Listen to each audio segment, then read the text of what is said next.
आयरे बना के कोयलियानु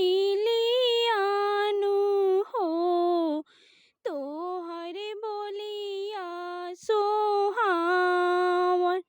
आयरे बना के कोयलियानु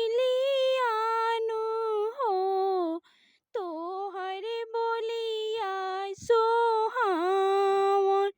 ऐसन आनंद बगिया छोड़ी के हो कहवा जालू दूर देश।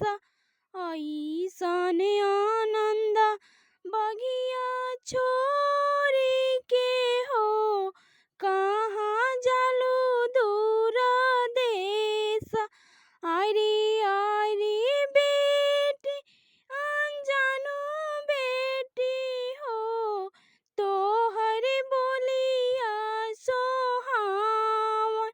आयरे बेटी अनजानू बेटी हो तोहर बोलिया सोहावन।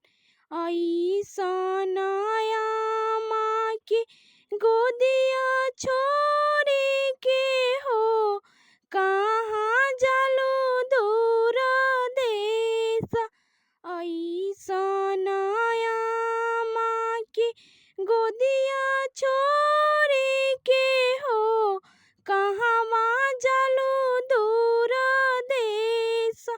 आयरे बना के कोयलियानु हो तोहर बोलिया सोहावन। आयरे बना के कोयलियानु हो तोहर बोलिया सोहावन। ऐसन आनंद बगिया छोड़ी के हो कहवा जालू दूर देश। आयरे बेटी अनजानू बेटी तोहर बोलिया सोहावन है।